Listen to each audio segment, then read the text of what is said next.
शिव पुराण विधेश्वर संहिता का तीसरा अध्याय। श्रवण, कीर्तन और मनन साधनों की श्रेष्ठता। व्यास जी कहते हैं, सूत जी के वचनों को सुनकर सभी महर्षि बोले, भगवान आप वेद तुल्य अद्भुत एवं पुण्यमयी शिव पुराण की कथा सुनाइए। सूत जी ने कहा, हे महर्षिगण, आप कल्याणमय भगवान शिव का स्मरण करके वेद के सार से प्रकट शिव पुराण की अमृत कथा सुनिए। शिव पुराण में भक्ति, ज्ञान और वैराग्य का गान किया गया है। जब सृष्टि आरंभ हुई तो 6 कुलों के महर्षि आपस में वाद विवाद करने लगे कि अमुक वस्तु उत्कृष्ट है, अमुक नहीं। जब इस विवाद ने बड़ा रूप धारण कर लिया तो सभी अपनी शंका के समाधान के लिए सृष्टि की रचना करने वाले अविनाशी ब्रह्मा जी के पास जाकर हाथ जोड़कर कहने लगे, हे प्रभु, आप संपूर्ण जगत को धारण कर उनका पोषण करने वाले हैं।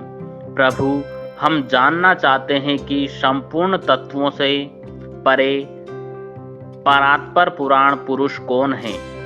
ब्रह्मा जी ने कहा, ब्रह्मा, विष्णु, रुद्र और इंद्र आदि से युक्त संपूर्ण जगत समस्त भूतों एवं इंद्रियों के साथ पहले प्रकट हुआ है। वे देव महादेव ही सर्वज्ञ और संपूर्ण हैं। भक्ति से ही इनका साक्षात्कार होता है, दूसरे किसी उपाय से इनका दर्शन नहीं होता। भगवान शिव में अटूट शक्ति मनुष्य को संसार बंधन से मुक्ति दिलाती है। भक्ति से उन्हें देवता का कृपा प्रसाद प्राप्त होता है। जैसे अंकुर से बीज और बीज से अंकुर पैदा होता है, भगवान शंकर का कृपा प्रसाद प्राप्त करने के लिए आप सब ब्रह्मर्षि धरती पर सहस्त्रों वर्षों तक चलने वाले विशाल यज्ञ करो। यज्ञपति भगवान शिव की कृपा से ही विद्या के सार तत्व, साध्य, साधन का ज्ञान प्राप्त होता है।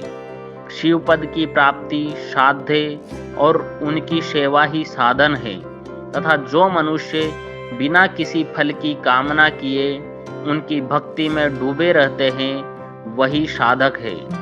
कर्म के अनुष्ठान से प्राप्त फल को भगवान शिव के श्री चरणों में समर्पित करना ही परमेश्वर की प्राप्ति का उपाय है तथा यही मोक्ष प्राप्ति का एकमात्र साधन है। साक्षात महेश्वर ने ही भक्ति के साधनों का प्रतिपादन किया है। कान से भगवान के नाम, गुण और लीलाओं का श्रवण, वाणी द्वारा उनका कीर्तन तथा मन में उनका मनन शिवपद की प्राप्ति के महान साधन है तथा इन साधनों से ही संपूर्ण मनोरथों की सिद्ध होती है।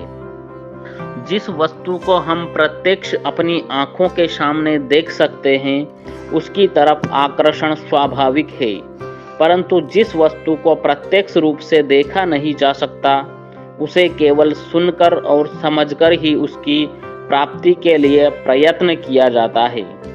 अतः श्रवण पहला साधन है।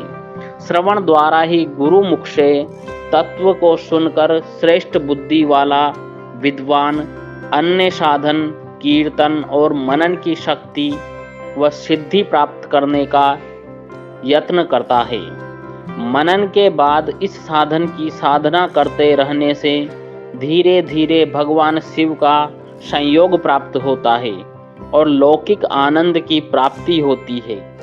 भगवान शिव की पूजा, उनके नामों का जाप तथा उनके रूप, गुण, विलास के हृदय में निरंतर चिंतन को ही मनन कहा जाता है। महेश्वर की कृपा दृष्टि से उपलब्ध इस साधन को ही प्रमुख साधन कहा जाता है। तीसरा अध्याय यहीं समाप्त होता है। चौथा अध्याय सुनने के लिए हमारे चैनल को सब्सक्राइब करना ना भूलें। धन्यवाद। ओम नमः शिवाय।